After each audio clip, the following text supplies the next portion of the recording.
মুসলমান ভাইরা আমার, আল্লাহ রাব্বুল আলামিন বলেছেন, ও আদম উসকুন আনতা ওয়া যাওজুকা জান্নাতা ওয়া কুলা মিনহা রাগাদান হাইতু শি'তুমা ওয়া লা তাকরাবা হাদিহিশ শাজারাতা ফাতাকুনা মিনাজ জালিমিন। আল্লাহ রাব্বুল আলামিন বলেছেন, আদম তুমি তোমার বউ নিয়ে, স্ত্রী নিয়ে জান্নাতে বসবাস করো, তোমাদের যা মন চায় তা খাও, যা মন চায় তা করো, তোমরা জান্নাতে ঘোরাফেরা করো, কোনো সমস্যা নাই। কিন্তু একটা সমস্যা হইল, ওই যে একটা গাছ দেখা যায়, ওই গাছের কাছেও যাইও না, গাছের ফল তো খাইবা দূরের কথা, ওয়ালা তাকরাবা, তার নিকটবর্তী হইও না, কাছেও যাইও না, হাদিস সাজারা, ওই গাছের কাছেও যাইও না। কেন? তোমরা যদি ওই গাছের কাছে যাও, শয়তানে তোমাদেরকে প্ররোচনা দিয়ে, ধোঁকা দিয়ে গাছের ফল খাওয়াবে, গন্ধম গাছের ফল তোমাদেরকে খাওয়াইয়া দিবে। আর তোমরা যদি গন্ধম ফল খাও, তোমাদের যে জান্নাতের পোশাক তোমাদের শরীরে আছে, ওই পোশাকটাও থাকবে না। পোশাক যদি না থাকে, কেন থাকবে না? তোমাদের প্রস্রাব এবং পায়খানার ব্যাগ ধরবে।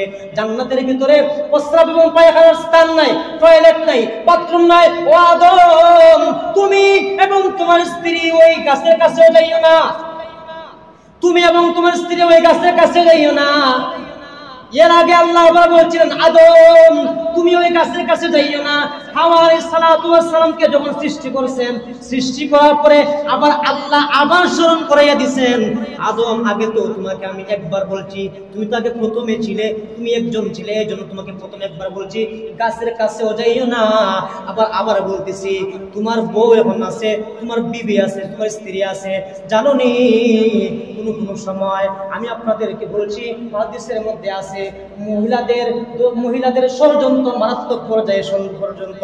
এই জন্য রাসূলও দোয়া করছেন, আল্লাহুম্মা ইন্নী আউযু বিকা মিন ফিতনাতিন নিসা, আল্লাহ মহিলাদের ধোঁকাবাজি থেকে, মহিলাদের ফিতনা থেকে আমাদের পুরুষ জাতিকে হেফাজত করো।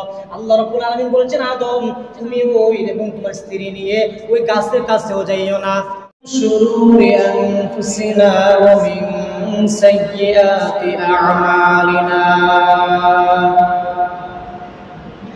من يهده الله فلا مضل له ومن يضلله فلا هادي له ونشهد أن لا إله إلا الله وحده لا شريك له ونشهد أن سيدنا وسندنا وحبيبنا وشفيعنا ومولانا محمدا عبده ورسوله صلى الله تعالى عليه وعلى آله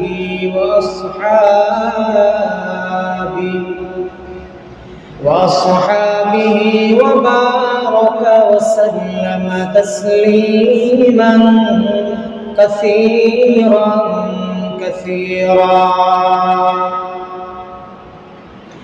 أما بعد فأعوذ بالله من الشيطان الرجيم بسم الله الرحمن الرحيم قال يا إبليس ما منعك أن تسجد لما خلقت بيدي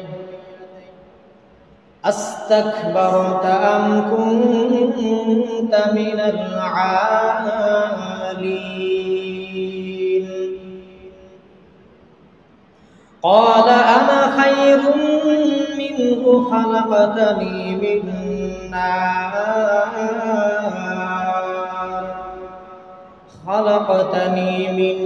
نار وخلقته من طين وقال النبي صلى الله عليه وسلم خلق الله آدم على صورته أو كما قال النبي عليه الصلاة والسلام.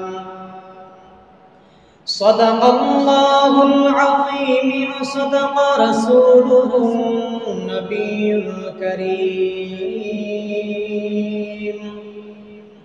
ونحن على ذلك من الشاهدين والشاكرين، والحمد لله رب العالمين. سبحانك لا علم لنا إلا ما علمتنا، إنك أنت العليم الحكيم.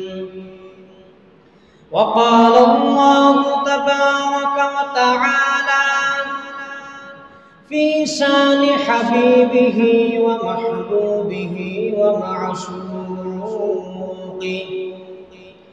إن الله وملائكته يصلون على النبي يا أيها الذين آمنوا صلوا عليه وسلموا تسليما. اللهم صل على محمد وعلى آل محمد كما صليت على إبراهيم وعلى آل إبراهيم إنك حميد مجيد.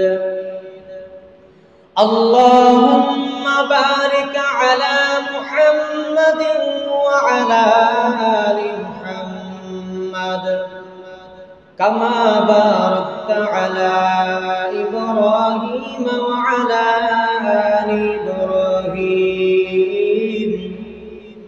إنك حميد مجيد. محمد کی نشانہ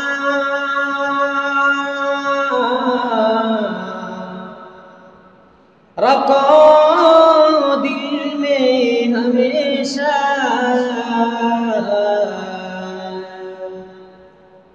محمد کی نشانہ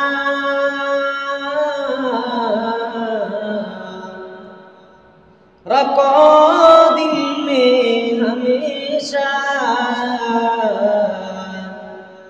تاکہ شبی مردے کمن امت مصطفیٰ صلی اللہ علی سیدنا و مولانا محمد وعلى آله وأصحابه وسلم. صلى الله على سيدنا ومولانا محمد وعلى آله وأصحابه وسلم. بلغ العلا بكماله كشف الدجى بجماله حسنت جميع خصاله صلوا عليه وآله. لا إله إلا الله لا إله إلا الله لا إله إلا الله لا إله إلا الله لا إله إلا الله لا